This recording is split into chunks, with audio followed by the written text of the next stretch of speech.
So today, um, I like I like to read the Bible and kind of find little gems here and there, and it kind of gets me excited. Just so you guys know, kind of how I approach the Bible.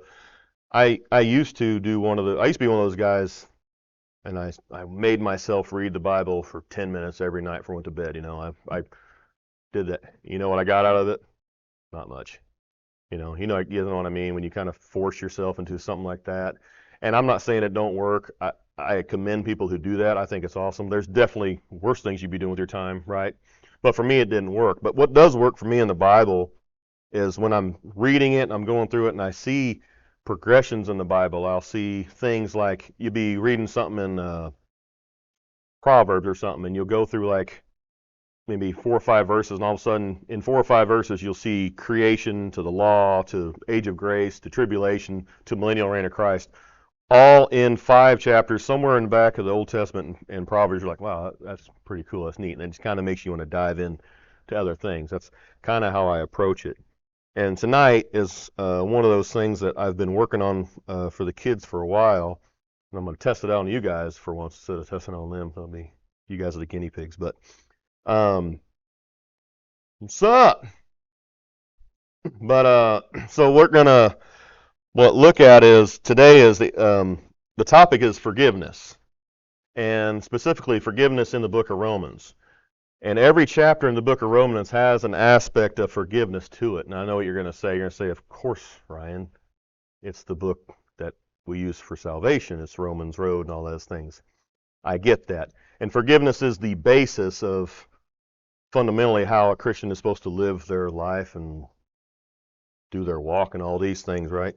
So it's not anything new, no revelation. But what is kind of cool is that every chapter in the book of Romans has some sort of aspect of forgiveness. And it might seem a little weird at first, but I think you'll catch on what I'm kind of trying to lay out here.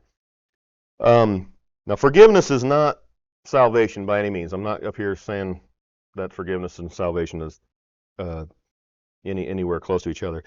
Salvation is deliverance from total ruin, right? Christ came down and saved your soul from eternal damnation. That is deliverance from total ruin.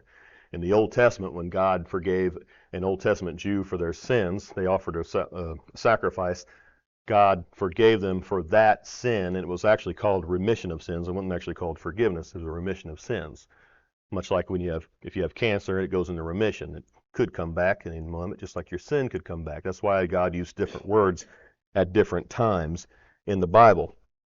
And the book of Romans, although there's forgiveness all throughout the book of Romans, actually the word's only used once in the entire book of Romans. So it's kind of cool. Hopefully we'll get into it. I don't know.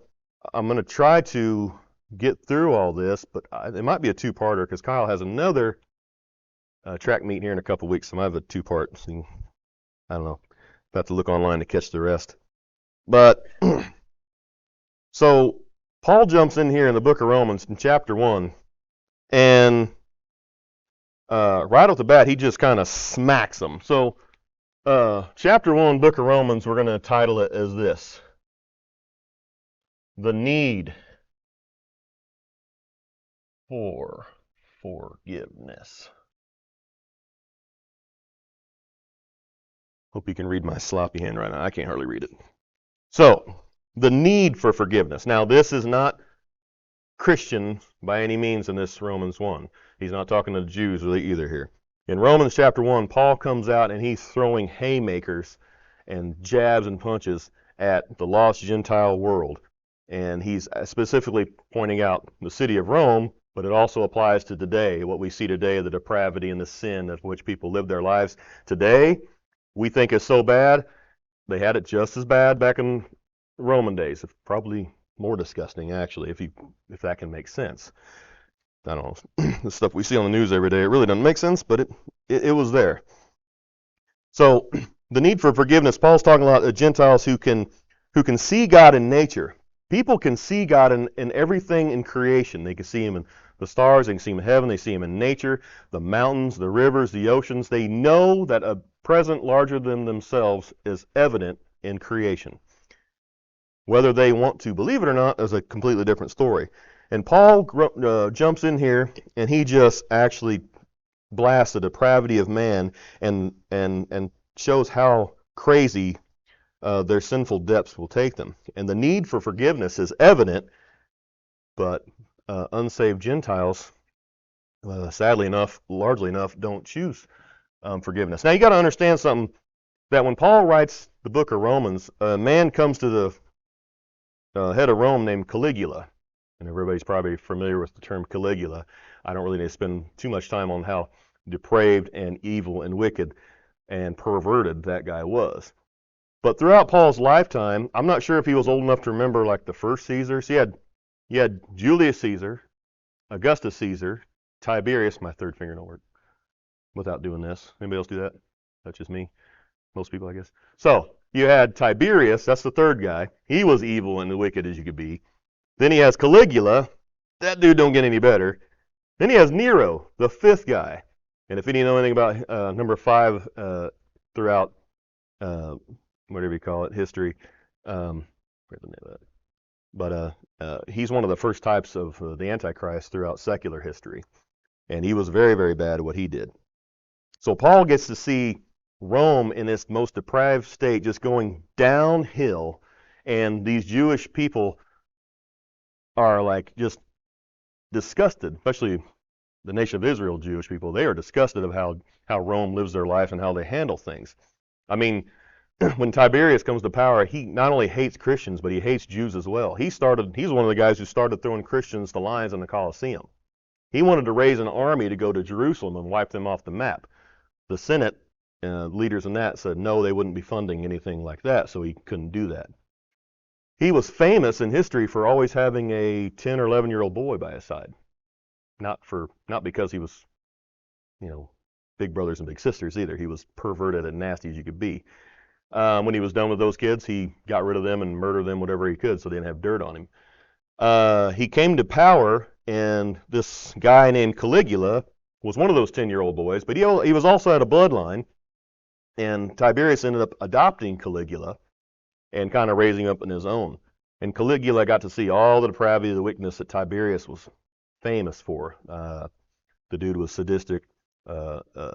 He was murdered for fun. He set up crazy, perverse events all throughout Rome for week-longs at a time. It was disgusting the way they handled themselves. And the nation of Israel is seeing who's in charge of them, who's leading them, and they're just disgusted what's happening. And when Paul writes the book of Romans, you can see how mad he is when he takes it out on them. That's why Paul's so cool. And he just lets them have it. I mean, Caligula at one point was in love with his horse and wanted to marry it. And some people say he actually did consummate the marriage. And he bought his horse a bridle that was worth like enough money to feed an army for like a year or something like that. And the dude was just messed up and screwed up in the head. And you can see here, when you go to Romans chapter 1, verse 20, Paul sets it all up, but he really does blast them out of the water here on down. And not only does it live up to Rome of the day, we use it a lot today to show the depravity of sinful men still today. That's why it lasts for so long. Verse 20, for the invisible things of him from the creation of the world are clearly seen, being understood by things that are made, even his internal power and Godhead, so they are without excuse. People in a Gentile world are without excuse. They know there's a God. They can feel it. They understand it. They act like nobody's showing them anything, but it's everywhere. They're without excuse. Verse 21, because that when they knew God, they glorified him not as God, neither were thankful, but became vain in their imaginations and foolish. And their foolish heart was darkened. Professing themselves to be wise, they became fools. That sound like people today? There was a guy on the radio the other day. He's huge in the transgendered movement, I guess, or like a bowel movement, really. He came out and he was, I don't know if he's in the government or something. I forget the guy's name. He's in the government, and he was a cross-dresser, and then he was queer or something like that. And now he's a transgendered person who wants to pass laws to help out other transgendered people. Like, we need that. And he came out the other day, and he was really wise. He was on the news. I mean, this guy was professing his wisdom. And he was so wise, he brought up the fact that transgendered people have been around for thousands of years. And I forget who was talking to him. And the guy goes, I agree with you 100%. Transgenders have been around for thousands of years. You can read the book of Romans. They were all over the place. You can go back and study history. You can read Tiberius Caligula. You actually can go back even further to Sodom and Gomorrah. You can probably go back further than that to Egypt. Egypt's a type of hell in the Bible. I mean, it probably wasn't a very good place there either. You're right. Cross-dressing, immoral people like you have been around for thousands of years. So was slavery. Should we bring that back? Does that make it okay? Should we make slavery okay again? Because it was around for thousands of years. What about sodomy? What about polygamy? All these things that you keep bringing up, it don't matter. It don't make it right. Your sin does not make it right because it was here for thousands of years. Professing his wisdom, he became himself foolish. Verse 28 sums this whole one up here. And, if you read Paul a lot and you understand what's going on here, he really is just blasting Gentiles out of the water. And verse 28, he says, and even as they did not like to retain God in their knowledge, God gave them over to a reprobate mind to do those things which are not convenient. What's a reprobate mind? A reprobate mind is a mind that cannot be changed. There are some people in this world you will not convince that God exists. That's all there is to it. Paul's seen it firsthand going back and forth to Rome. He understood these things. It doesn't mean that they can't be saved. It doesn't mean that God doesn't want them to be saved. It means they have a reprobate mind. And the need for forgiveness is evident. Doesn't mean that they're going to get it. Move on to chapter 2 here. Now, chapter 2 is our attempt at forgiveness. Now, when I say our, I don't mean us as Christians. If I misspell something, I don't care. Okay? Because I do that all the time. I think that's right. Okay, so our attempt at forgiveness. We as human beings, and chapter 2 is actually dealing a lot with Jews, individual Jews. It's also dealing with Gentiles. But our attempt at forgiveness, now what would that mean? It's kind of like we rationalize good and bad into different categories of severity. Like take murder, for instance. You got murder degree, second degree, third degree, first degree. You got self-defense. You got military. I mean, you got all kinds of things that murder. Let's say you take murder over rape or even I don't know what other crime might be. You know what God sees though, in all those crimes or anything like that? We think they're so different degrees. God sees sin. He don't see degrees of sin. God sees sin.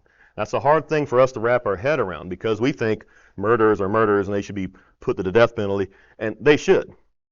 If they're bad enough, they're guilty of it, right?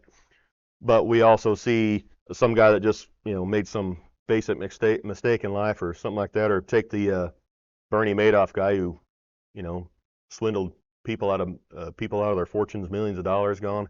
I mean, he sinned just as equally as a guy who murdered one person. God sees that equally. What else do we do in our own attempt at forgiveness, our vain attempts at forgiveness as humans?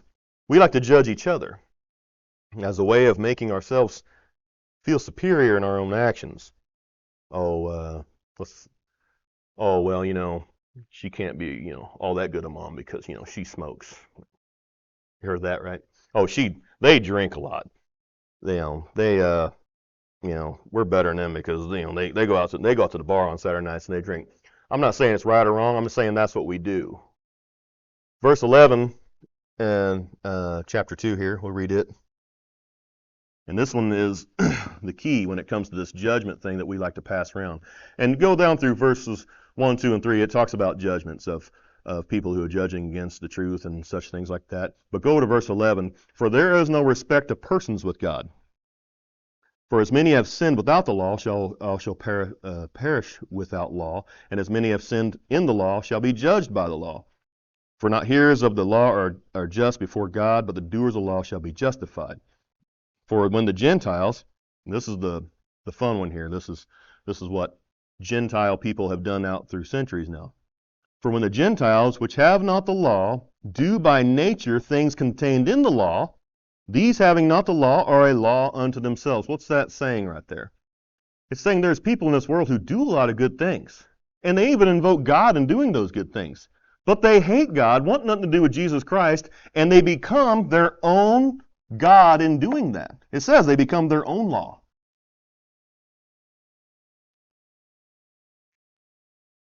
True. I mean, look at, I always say this to the kids, look at Oprah Winfrey. Oprah Winfrey gives millions of dollars to charity. She will give more money to charity than I could ever throw a stick at. But what does she also do? She hates Jesus Christ. She doesn't think he existed at all. She hates God and she loves the devil. She's going to give millions and millions. You know what she's trying to do? She's trying to secretly buy her way into heaven. It ain't going to work. She's going to hell, as Justin would say, hell in a handbag. I think you can be watching this later. Right? He is going to hell. She is going to hell. All these people who give because they think it's doing something. Look at verse 14 is what it's saying.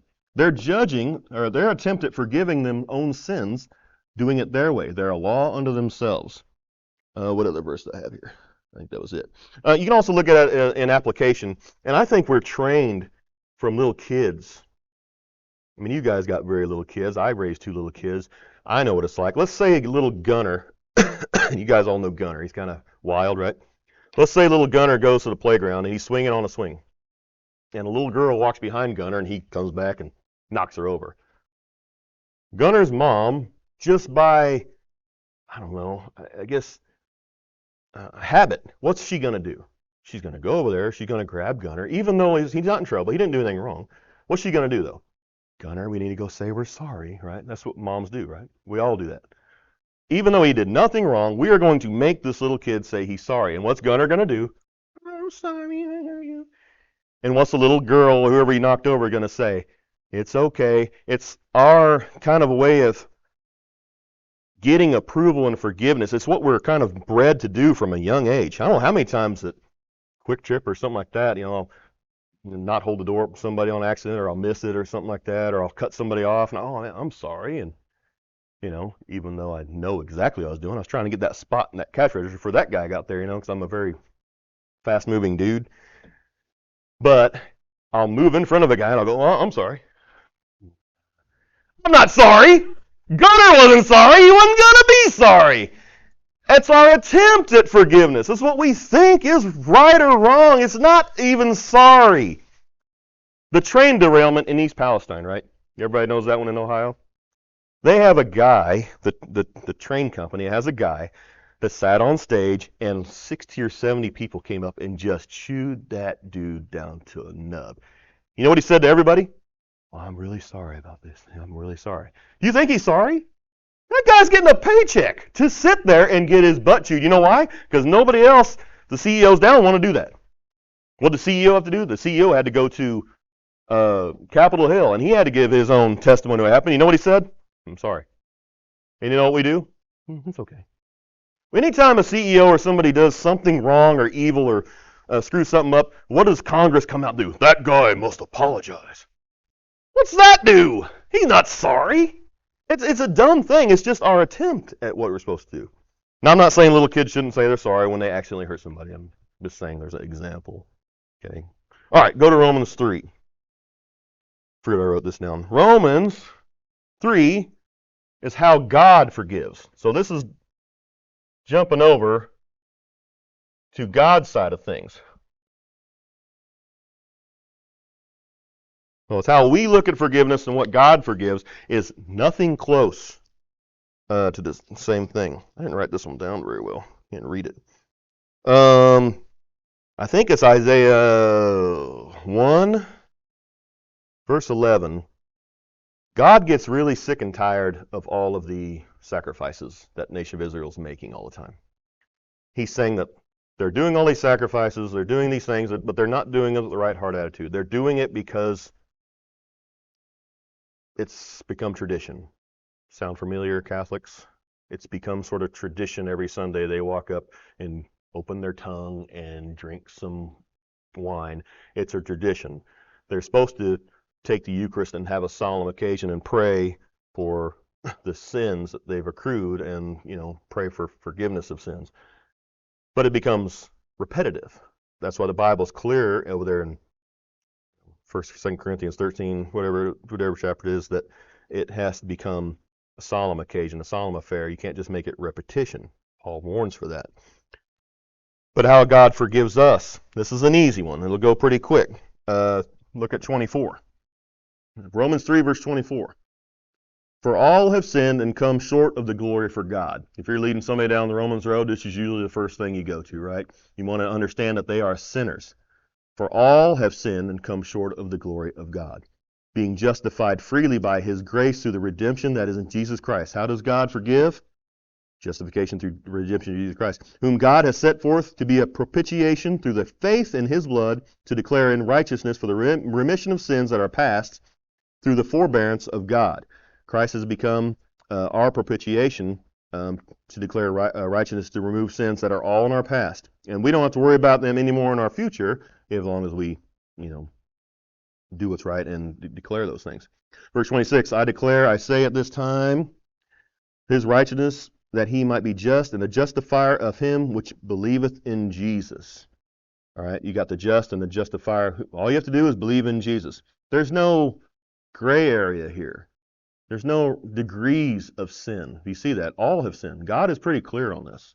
All have sinned and come short of the glory of God. There is no way, and the other one we just read, that God has no respect of persons. You can try to bargain your way into forgiveness or buy your way into forgiveness, but it ain't going to work unless you understand first and foremost, verse 23, that you're a sinner and that you need forgiveness. Chapter 4. That was an easy one. Okay, how we receive God's forgiveness. I'm not going to be able to bend over in those last ones.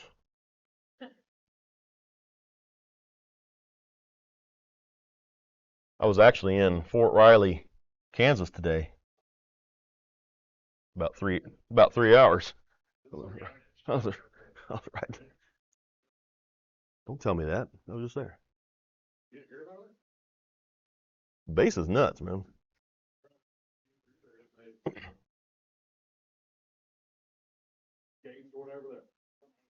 Oh yeah. Yeah. Really? It was yesterday? Well, if it was over by the Burger King, that's where I was working most of the day. That place is nuts. Fort Riley. Can you remember Fort Riley? You been on that base? Oh, first time there. It was nuts. It's huge over there. Whiteman you can fit Whiteman in you can put like 10 Whitemans on this thing. It's nuts. Yeah. All right. Oh, okay, yeah. I saw that. I thought I could do that course. I probably can't. From the road, it's like, oh, that looks little and easy. All right, how we receive God's forgiveness. As Christians, we receive God's forgiveness as grace. Okay? We do not have to do any work, no sacrifice, no worrying, only believe in him. It's another easy one. Go to verse 5, chapter 4, verse 5. But to him that worketh not, but believeth on him that justifieth the ungodly, his faith counted for righteousness. Verse 7, this is the only time forgiven is actually mentioned in the entire book of Romans. Saying, blessed are they whose iniquities are forgiven and whose sins are covered. Go down to 11. And he received a sign. It's talking about Abraham. And he received a sign of circumcision, a seal of the righteousness of the faith which he had yet been uncircumcised, that he might be father of them that believe, though they may not be circumcised, the righteousness may be imputed unto them also. So, what did Abraham receive?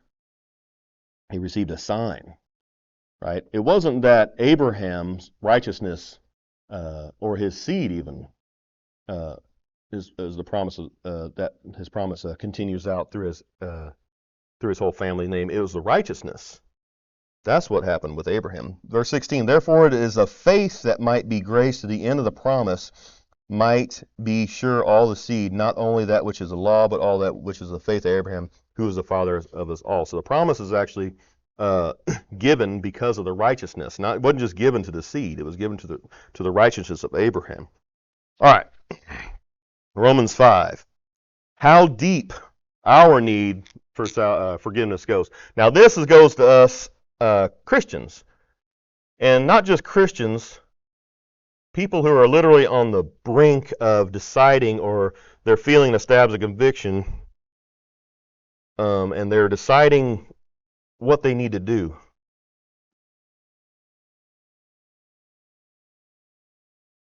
I don't know how Ruckman talks and draws at the same time.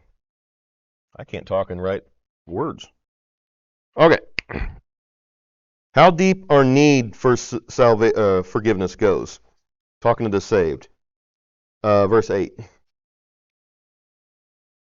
Romans 5:8. Actually, it starts right in early on.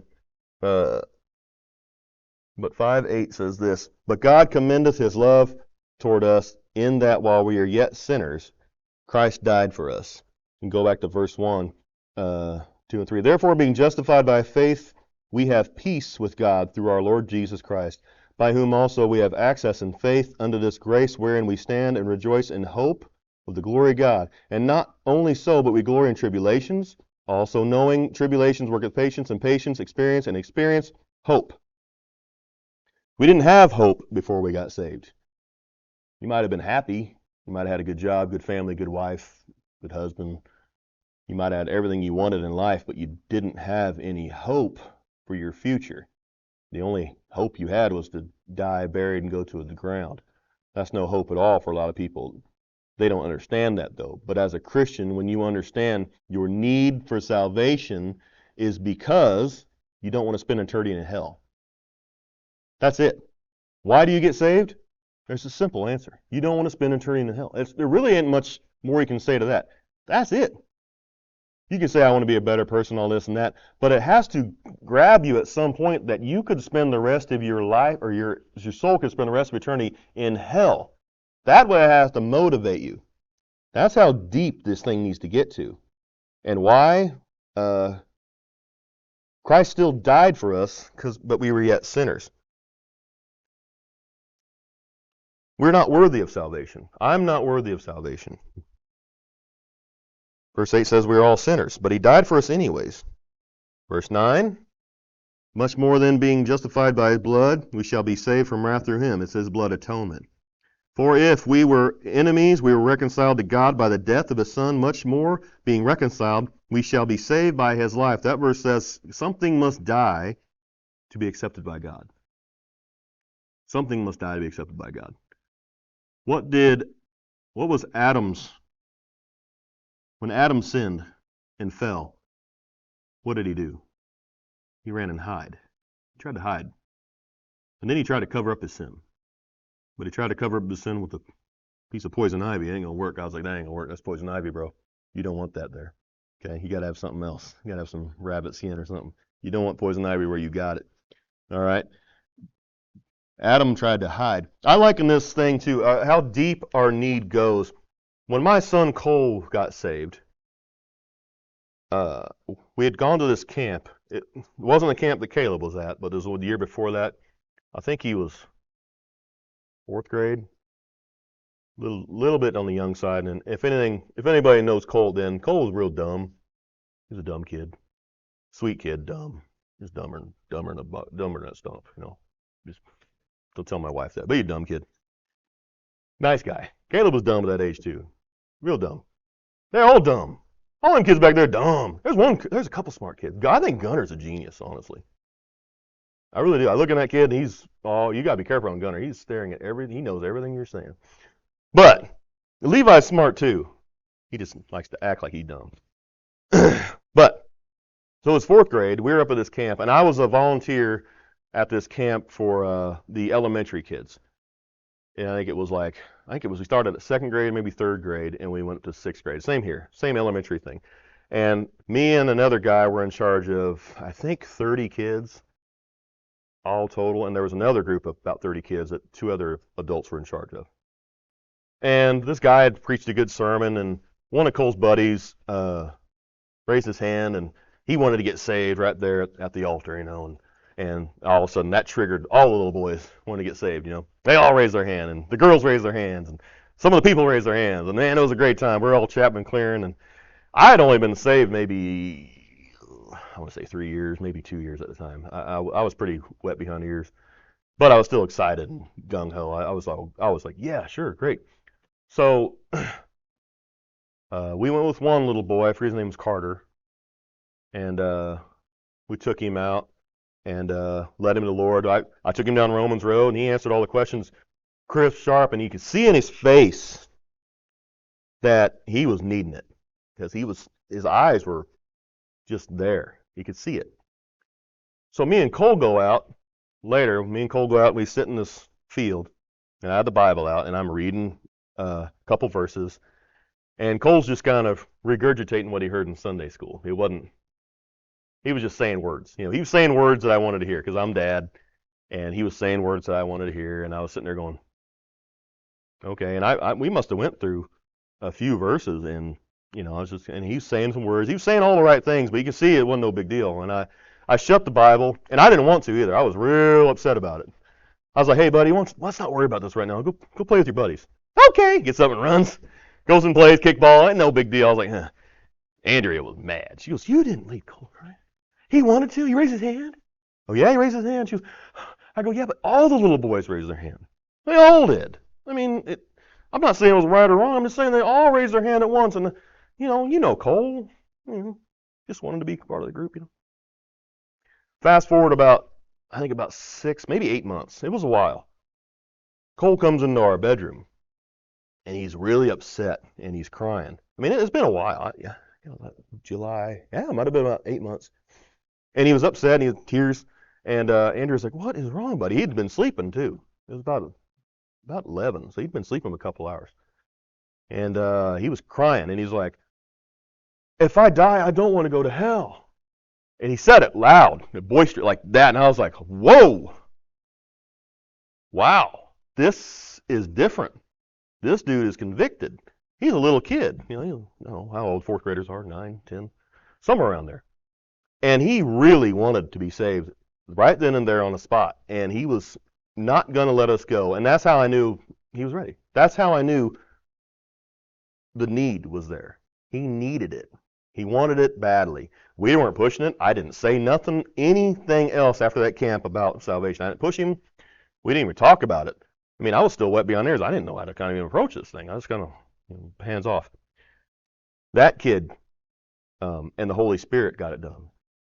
Andrea actually, and I was standing in the room, but Andrea actually led him to Christ on his bed that night. And that it just kind of showed me that there's a need, and God will fill it on his own time, but it does go deep. And when you know somebody is actually 100% on board, you really do know it. It's in the eyes. All right, Romans 6 and 7. I'm about to bend over. How to become a forgiving person. That's what these are. This is Romans 6 and 7. Change that.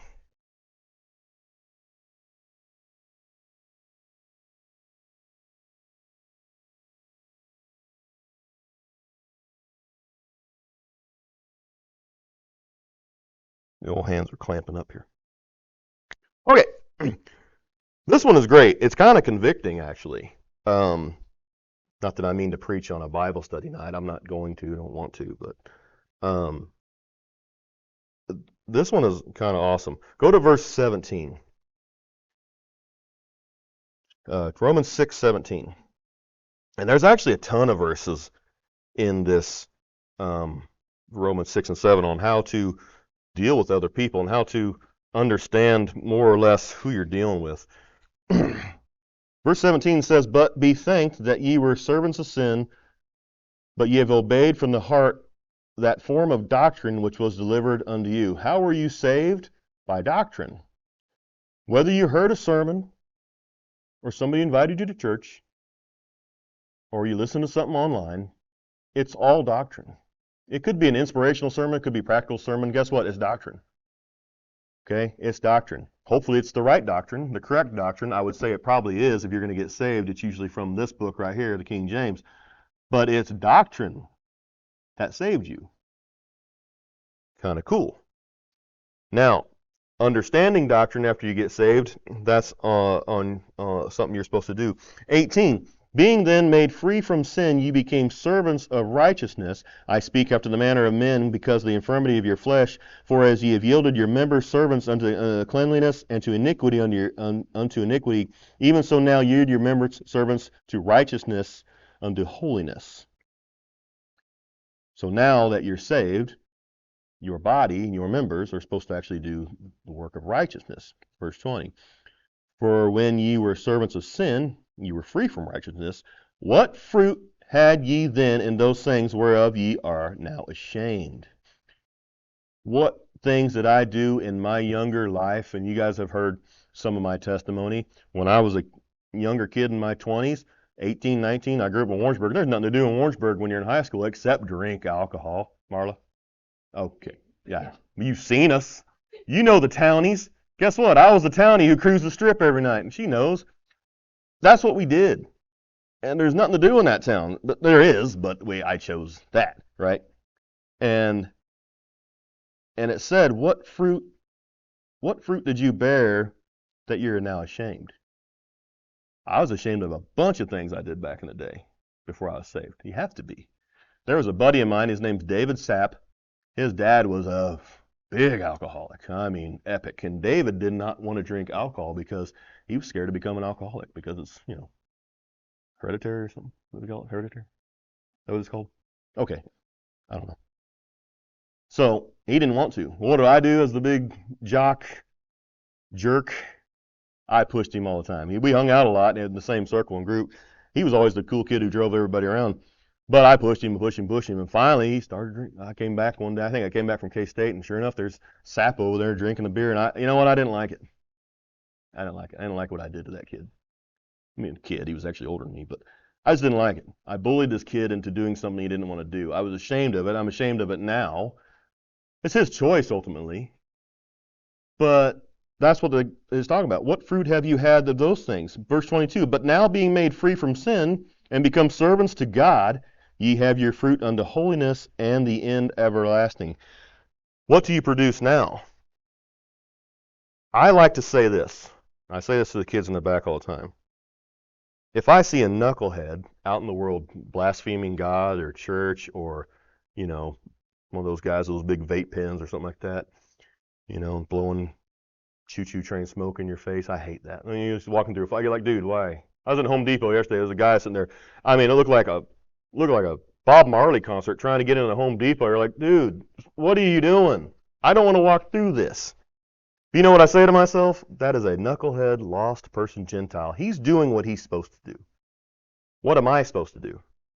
Verse 22. What are you supposed to be doing now? We're being made free from sin. We're supposed to be serving service to God. I am not supposed to just come up there and blast that guy out of the water or nothing like that. He's doing what he's supposed to do. He's a sinning Gentile. I guess he could be a pastor for all I know, that guy. But when I deal with the kids in the back, I say, you're going to have a lot of buddies in school who kind of pick on you or tease you for being Christians, going to school, going to camp, doing things that they wouldn't be caught doing on a Sunday, like going to church. They're going to do things that cool kids want to do and all that stuff. And right now in high school is way crazier than when I went to high school. I tell you that much. Man, them teachers let anything go. I mean, them kids, they vape pen, they put it in their shirt pocket like that and walk around like this. And Ava said all the kids walk around school like this, and they blow it in this shirt. That's crazy. I'm like, what? Do the teachers not know it? Oh, they know it. What are you going to do about it, I mean, that's one thing. And they've been smoking in the bathroom. I mean, Miss Barb probably knew kids smoking in the bathroom back in high school, I mean, that's what kids do. They do bad things. But they're supposed to do bad things. What are we supposed to do? That's how you become a forgiving person. You're not really supposed to blast them out of the water. You're supposed to forgive them for being knucklehead, dumb Gentiles, and hope and pray for their salvation at some point. Okay, staying with that same theme, going to chapter 7 on how to become a forgiving person. Now, when you're dealing with, we're on time anyway. We're early. Oh, yeah, we're good. Yeah, we're good. I ain't going to go till 9. Well, maybe. Now, when you're dealing with people who, I guess not depression, but people who are struggling, I guess to be the word. not just Christians who are struggling like with their salvation or struggling with just balance of church and life and bills and kids and things like that, and dealing with uh, just kids who are struggling with just grades and uh, sports and homework and all the things that come along with being a teenager, which seems to be everything's dramatic, especially them girls. But uh, sometimes the best way to deal with those people is just to say everything's going to be okay. It's going to be all right. What's the worst that could happen? When you're also dealing with them people, it's so important to also forgive yourself. That's kind of the hardest thing to really do sometimes when people think about it, is to forgive yourself at times. Has anybody in here ever made a financial mistake that kind of actually cost your family of maybe even a couple years of hardships of getting through? Maybe you bought a car you shouldn't have bought, on payments, and you're like, ugh, you're just like, I'm kicking myself now. You got to forgive yourself on these things. It's simple stuff like that. And this chapter has always been known as the old man versus the new man. When you get saved, you still got this old flesh, this old sin nature that wants to do as wants to do. Now, the word I, this is why I think this chapter is dealing with forgiveness of yourself. I occurs in this chapter 33 times. Okay, from 15 down to 25, where it says I a lot, it's 27 times. And so, stick with me now. This is a hard chapter to understand, but we'll see what Paul's kind of getting at here. Verse 14, for we know that the law is spiritual, but I am carnal, sold under sin. For that which I do allow, I allow not. For which I would, that do I not, but I would hate that I do. If then I do that which I would not, I consent unto the law that is good. Now then it is no more I that do it, but sin that dwelleth in me. He hates the fact that he sins. He hates it. We should hate the fact that we sin, but we do it daily, right? But he understands what's going on. It's that old sin nature barking up and doing things that he just doesn't even without his consent. Verse 17, now that it is no more I that do it, but sin that dwelleth in me. For I know that in me, that is in my flesh, dwelleth no good thing. For to will is present with me, but how to perform that which is good I find not. There's no way to fix the skin situation. That's what you got. You got to deal with, Luckily for me, it's pretty good skin, except for the hair follicles. Just keep up there. Verse 19, verse 19, for the good that I would do not, but the evil which I would, that I do. He's saying I do things which is I don't understand why. For now I do that I would not, it is more that I do it, but sin that dwelleth in me, I find then a law that when I would do good, evil is present with me, for I delight in the law of God after the inward man. He delights after the law of God after the inward man. He wants the saved person on the inside to be the same guy on the outside that everybody sees, that everybody gets to notice, and he wants to be able to do the good things as a saved person. But we cannot. We always have to battle that old sin nature. And the thing that you understand about that sin nature that comes up, though, is that word, I have it spelled really big here. The word is called conviction. I hate dealing with conviction. And it's a good thing, though, because it keeps me out of trouble, keeps me out of sin. All my buddies back in Warrensburg, and I get a few live in Lee Summit now, I haven't hung out with those guys in years. I talk to them a lot. I talk to a couple guys like almost every day. We got text line going, and we laugh and say stuff. Whenever it gets kind of too gross and dirty, I just don't respond. But those things happen. But I don't hang out with them. I can't do it. Because why? It's going to go. I know right where it's going to go. It's going to go down to Heroes, and they're going to get smashed on the Heroes, and I'm going to be sitting there going, this is not good. I can't be here. I shouldn't even be in the door. I don't need to be here with these guys. I know what's happening. What happens right then? I actually have a conviction, and I don't like the way it feels, and I get out of there. And it's kind of the way that we kind of can, I don't know, Anybody got any thoughts on that? Just kind of the way that we can police ourselves, I guess. Just kind of forgive ourselves for what's going to happen, what might happen, what did happen. That conviction. I know I didn't know I was even saved until I got convicted the first time. I was saved in January, I think. I didn't know I didn't feel conviction until like, I don't know, 4 or 5 months later. That's when I knew I was saved. Because I never felt like that before. You know, I was hanging out with them guys. I was doing the same thing. I was like, hey, I'm going to go hang out with them guys. And Andrew's like, okay. It was probably 4 or 5 months after I got saved. And we went to the same old things. And I was like, ooh, I should not be here. This is weird. This is wrong. I've never felt that before. I was always the guy who was gung-ho and doing whatever. We can do whatever we want.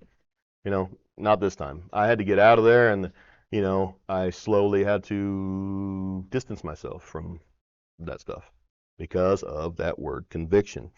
And I had to kind of forgive myself for certain things. And I had to forgive myself that I had to get new friends. Nothing wrong with that, right? Get new friends that line more up with your values now, right? This is what you're supposed to do. All right. I told you that one was probably too convicting. I'm sorry. I wasn't supposed to preach. I didn't preach, though, I don't think. All right, chapter 8. How to share God's forgiveness. I'm going to run out of board. See, them young kids got them young eyes. I could write real small. You guys are like, shut up.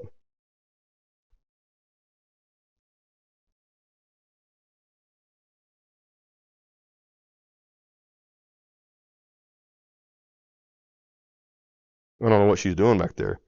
All right, this one is an easy one. How to share God's forgiveness. First of all, testify.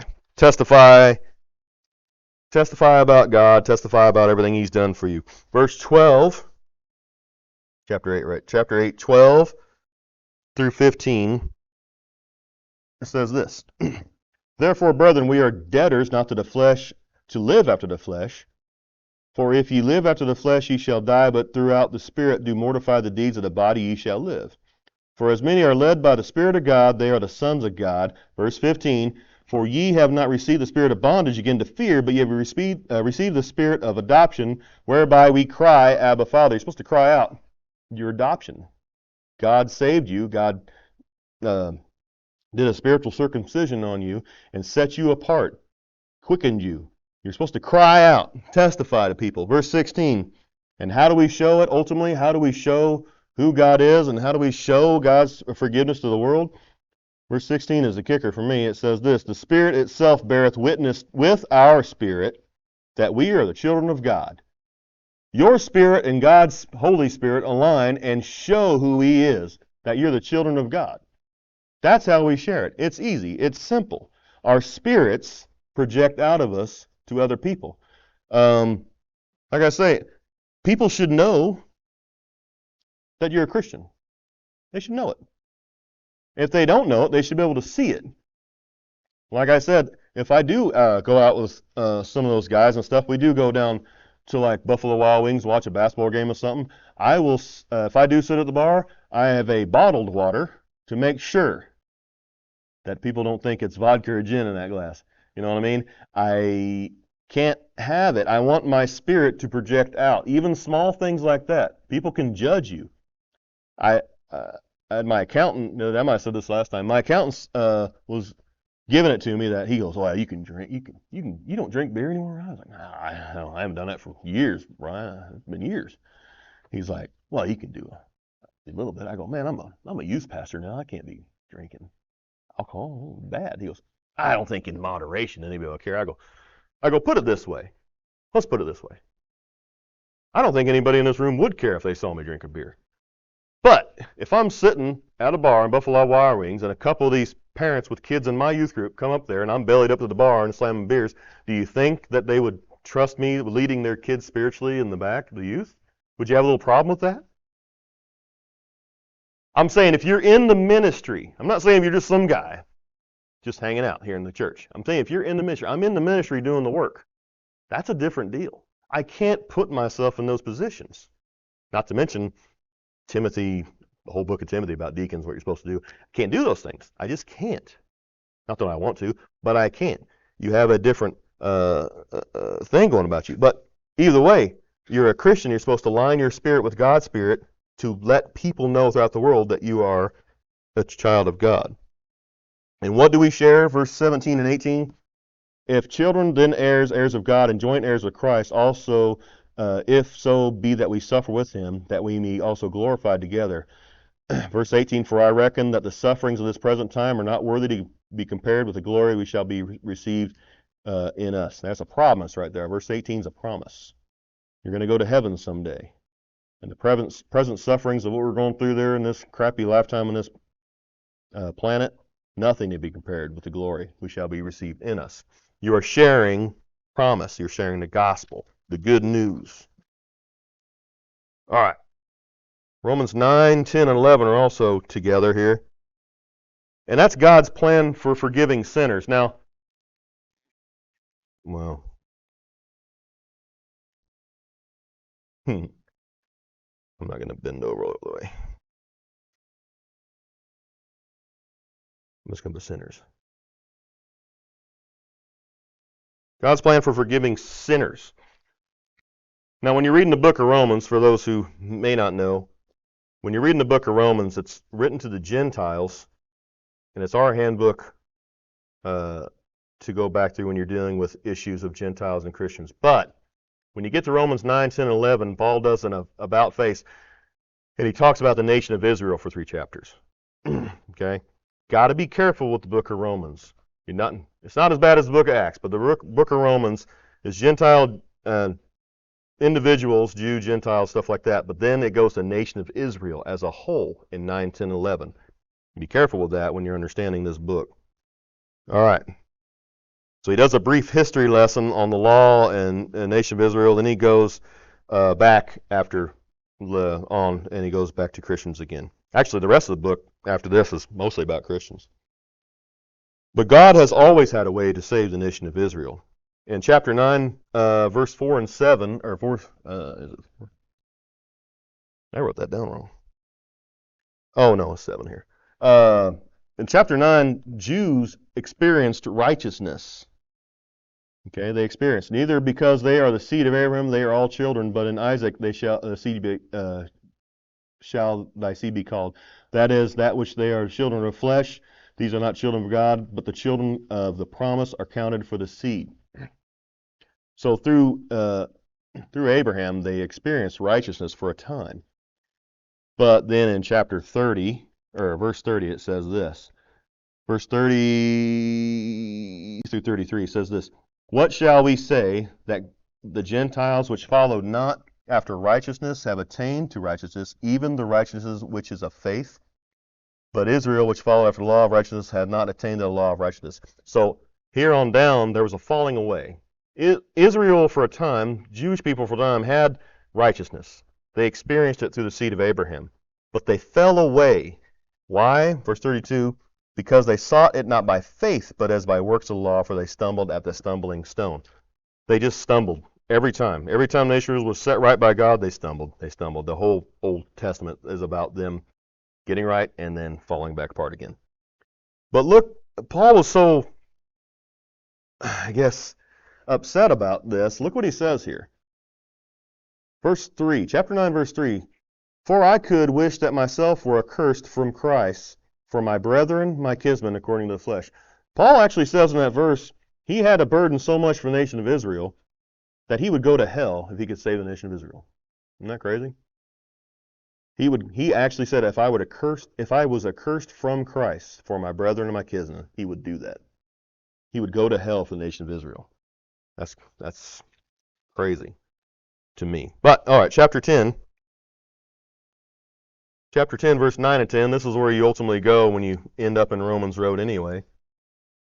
Chapter 10, 9. That if thou shalt confess with thy mouth the Lord Jesus Christ, thou shalt believe thy heart that God raised him from the dead, and thou shalt be saved. For the heart of man believeth unto righteousness, and the mouth confession is made unto salvation. Look at this, though. We usually end there, but look what that says, though. For the Scripture saith, whosoever believeth on him shall not be ashamed. For there is no difference between the Jew and the Greek.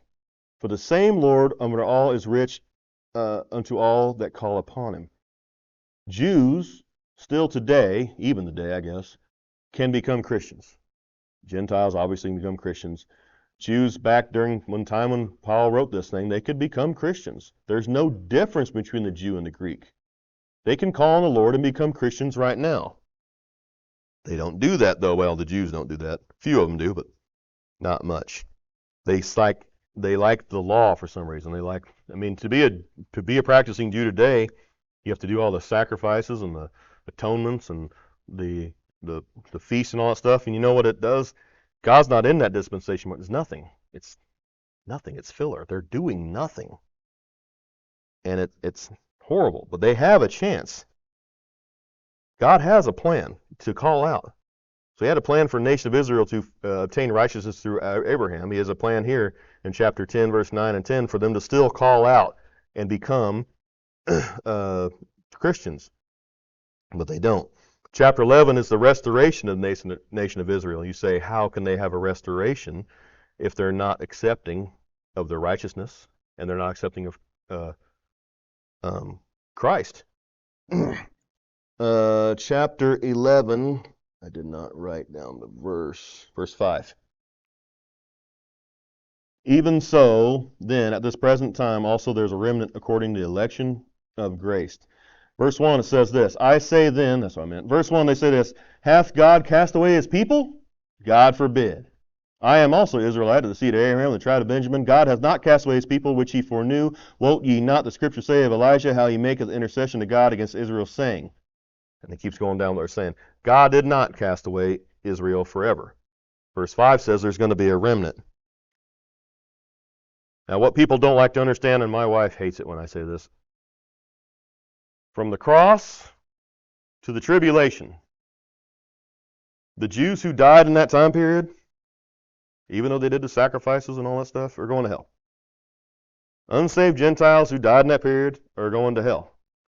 There's going to be a remnant, though, that survives.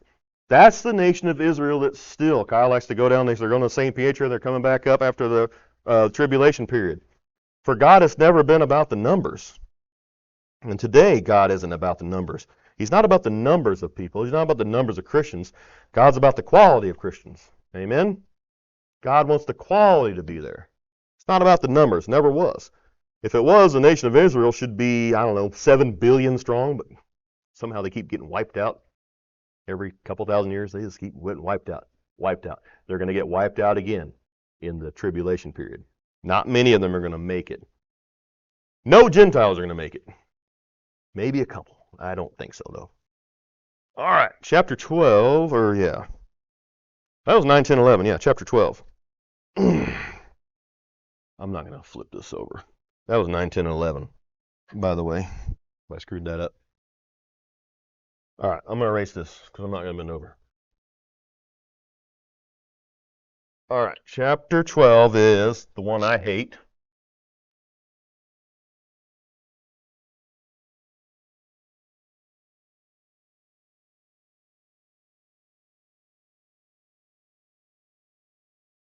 Hate that one.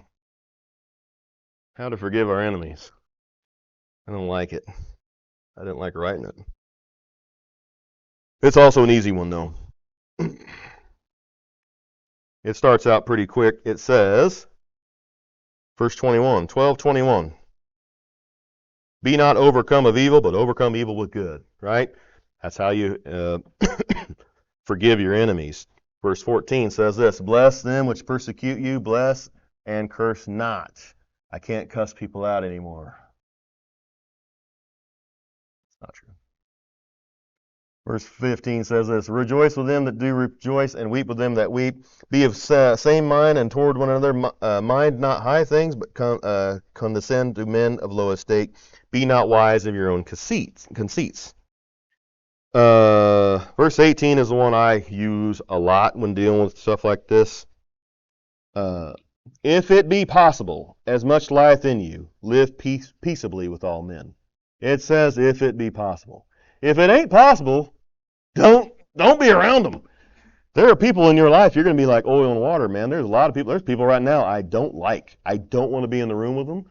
And when I am in the room with them, I immediately don't like them. There was an old basketball coach. Me and Cole grew up as Cole's growing up, I coached against this guy for years. He don't like me. I don't like him. It's just the way it is. We saw each other Quick Trip the other day. He went that way, I went that way. Just as mutual respect. Because we didn't want to be near each other. I don't like that guy. His name's Greg. I'm not going to say his last name because he is bigger than me. But I don't like that dude at all. I do, well, according to the Bible, it's not that I believe it, according to the Bible, every person has a measure of grace. Every person on this planet is given a measure of grace, Ephesians 4:7. It does not mean you will be the one to present the gospel to them. I do believe that. There's going to be other people. God doesn't mean every time you come up to somebody, that's your job. No, you got to show yourself as a Christian, be a nice person, all these things, but it doesn't mean you got to give this jerk an ounce of your time. I don't. I just kind of stay away. It happens, if it be possible. But verse 19 also seals this whole thing up. Dearly beloved, this is spiritual warfare here. Dearly beloved, avenge not yourselves, but rather give place unto wrath, for it is written, vengeance is mine, I will repay, saith the Lord. So you don't need to go cursing anybody. You don't need to go damning anybody to hell. If somebody cuts you off in traffic, you go to hell. You don't have to do that, because it actually is a bad thing when people are Christians. You can actually damn somebody to hell. You know that? You can damn somebody to hell. That's not a good look for you. So you don't want to be doing that thing. Not that God's going to repay that person with vengeance because he cut you off in traffic. Those things just happen. Although I kind of wish he would just send a lightning bolt every once in a while to people driving around town.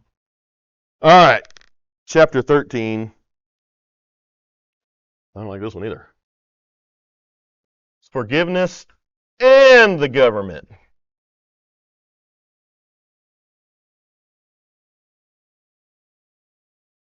Gov. All right, this one's a tough one too. Because when Paul is writing this chapter, we got to take into context that he is looking at Tiberius and Caligula. When he pays dues unto Caesar, he's literally saying these two vile, evil, creepy men we have to pay tribute unto. And he's telling you this for a reason, I do believe in this chapter, that he doesn't have it, his government, this government we have now isn't any worse or better than the government they had back then. So understand that. Tyrannical governments are a potential evil. We know that. In China right now, you can't worship anything in public. Muslim, Buddhism, Christianity, nothing in public. You can go behind your doors of whatever church or you guys get together and they will allow that, I guess, but nothing in public. Russia's the same way. They think there's a lot of Christians. Right now you hear about the Christians in Russia because Russia's being persecuted because of the war they started, right? Russia's the same way, though. They don't let, if you was to go publicly, get a soapbox and publicly preach the King James Bible in Russia right now, you get thrown in jail. You cannot publicly present the gospel. Can't do it. You can go in your own homes and do it, but you cannot publicly do it. Tyrannical governments are a potential evil, but so is anarchy. I see a lot of people right now, it seems like they hate this government so much, they just rather blow it all up and we all live on our own farms and eat deer meat and stuff like that. It would work for about 6 months, and it'd all fall apart. It's always been a wonder how all these countries, all over the world, I mean, there's thousands of countries, hundreds of countries, I don't know how many there are, they don't blow each other up all the time. And ever wonder why? It's God. God keeps power of it all. God puts leaders in a position of power throughout the generations. We've had it recently, up until the 1800s and early into the 1900s. Almost every country out there still had kings and queens. You know, England in the early 1900s still had a functioning king. He wasn't as powerful as he used to be, but he still was a king who could put decrees and laws and set forth things now. Now they're just a figurehead. The king, the queen and king in England now are literally just living museum fixtures, part of the government. They put them up in Buckingham Palace, they let them give out tours, they collect the money as taxes, and they keep them people up there and feed them and all that stuff like animals. They're like zoos, honestly. They don't have any power at all. Not a zoo I wouldn't mind living in. I mean, they keep pretty well, don't they? But it is just, they're just figureheads. And that God set that up, and we've seen it and it happened. World War I, there was a bunch of kings and queens all over Europe. By the end of World War I, hardly any kings and queens left. By World War II, there were like 0 left. I mean, a few, but not of any power. I'm not talking about some tribe in Africa as a King Mombasa or something like that. That don't count. He's not a powerful king. That's not a powerful country. I'm talking about countries of power. God has set those up and knocked them down throughout the generations. We have an entire book in the Bible of it called Ecclesiastes. Chapter 13, verse 1, let every soul be subject unto the higher powers, for there is no power but God, the powers that are ordained of God. Whosoever that resisteth the power resisteth the ordinance of God, and they that shall resist receive to themselves damnation. The rulers are not a terror of the good works, but to the evil. Wilt thou then not be afraid of the power? Do that which is good, and thou shalt have praise of the same. I don't like that word either, be subject under power and the authority of the government. And I think as long as the government isn't like professing truly evil things, we can hear that. But when they come out with something that is evil, we have the right to, say our beliefs. And in this country, at least, you have the right to vote what you think as well. A ton of Christians today are obsessed with conspiracy theories on just about everything. They think the government's after them all the time. I get into conspiracy theories too. I think they're fun, but I also think that they have no bearing on my future in heaven. I don't think they have any bearing on our salvation. Case in point, if I could guarantee the rapture would take place if Kamala Harris won the presidency next year, I guarantee you the Christian population would still vote for Trump. He'd get a majority. Do you not think so? The Christian majority would still vote for Trump, even though you said the rapture would happen if Kamala got the presidency. I just think that. Why? It's just the way it is right now. There's teams. You either got the good team or the bad team. I am Team Trump. I like that guy. I like his presidency anyway. He's a vile human, immoral, unjust, wicked as can be. I wouldn't trust him with anything, but he was a good president. Okay? Totally different deal. But people like to, especially today, equate the government. And we actually, as bad as the government has been in the last 3 or 4 years, this government and this secretive and all that stuff, we still have the right to hold this and do what we want with it. We still have that right. It might be closing soon, but as of right now, we have that right to do what we want with it. Till this old buffoon we have in there takes it away from us. And Paul says this in verse 7, render therefore all their dues, tributes to whom thou tribute is due, custom to whom custom, fear to whom fear, honor to whom honor. Fear to whom fear? That's the IRS, baby. I fear them. That's about it. Fear that IRS. Oh man, nothing. That's what Paul ends up with. It's better to live with a civil order than with civil unrest. Oh no man anything but to love one another, for he that loveth hath fulfilled the law. He likens living peaceably and civilly in a government as fulfilling a commandment. The 10 Commandments, really. That's what he's talking about here in verse 9 and 10. Loveth working no ill neighbor, therefore love is fulfilling of the law. So, as much as people hate the government and don't like the government, I myself don't consider myself a Republican. Conservative, yes, but, anymore the libertarians are even nuts. I mean, they're all about the same anyway. When you vote them in, they all do what they want. And they think they're all right anyway, so. All right. Got time for probably one more real quick, and then I got to wrap her up. All right. Forgiveness of the difference of opinion. Do it there. So the difference of opinion in verse 14. Oh, I'm going to misspell that one.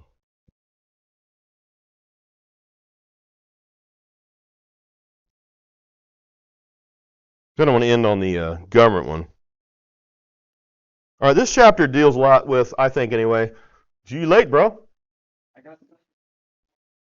The legalism in the church and how legalism is just not necessary. And how churches like to rail on other churches, and then a few months later they kind of do the same thing. The old church I used to go to, and Jonathan used to go to it, The pastor, I must have heard him preach for 2 years against praise bands. How praise bands are stupid, and praise bands are evil, and praise bands are wicked, right? Remember those? Then what happens? They get a praise band. And it's the greatest thing this church has ever had. I mean, they're up there doing their banjo and whatever you call that music. Was it music? Bluegrass? Terrible stuff to listen to. They did it every time. Sorry, guys. Hey, I'm not a fan. I'm a Metallica guy, okay? Can you do Metallica on a banjo? Huh? I do like some. You want to sing next week? No. I got no problem with praise bands. I really didn't. I thought he was kind of weird when he did it. But it's just funny how they preach against it and stuff, and all of a sudden, now that your church has one, it's the greatest thing ever, right? Legalism. Verse 1 through 3, I think it says there. Okay. We then that are strong ought to bear the infirmities of the weak and not please ourselves. Let every one of us please his neighbor, and for his what? Good for his edification. We're to teach the younger people, the weaker people. We are not supposed to beat them up all the time. Verse 15, nevertheless, brethren, I have written the more boldly unto you in some sort as putting you in mind, because the grace of God given to me. Your grace of God is what saves us, what forgives us. There was another verse. I didn't write that down. But it ends on there in verse 15. It's about meat is the doctrine in the Bible. No, that's the right one. I'm in 14. Oh, I'm in 14, right? No, I started in 15. That's right. Him and that is weak in the faith receive not, but doubtful disputations. For one believeth he eat all things, and another who is weak eateth herbs. So, you got two different beliefs going on here.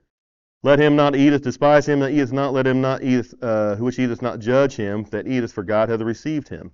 God saved him for a reason. You don't need to come in and blast him out of the water for doing things a little bit differently, just the way it is. Verse 7, none of us live to himself, and no man dieth to himself. We can do whatever we feel like. We have grace and liberty in Jesus Christ. There it is, verse 15. But if thy brother be grieved with thy meat, what is meat in the Bible? Doctrine. Now walkest thou not charitably, destroy him not with thy meat, for whom Christ died. You don't take the Bible, the King James Bible, if a guy comes into this church right here, right now, and he has one of the weird new Bibles, you don't take the King James Bible and slap him upside the head with him right away. Okay? You teach him. You edify. You educate. Let not then be your good as people into evil. And he keeps going on. Verse 20, for meat destroy not the work of God. All things indeed are pure, but it is evil for the man who eateth with offense. So he keeps going on. He reiterates more and more that just because you know the doctrine and the true doctrine, you don't have to go beating people up all the time with it. That is not something that is looked forward on. And it is another form of legalism, if you think about it.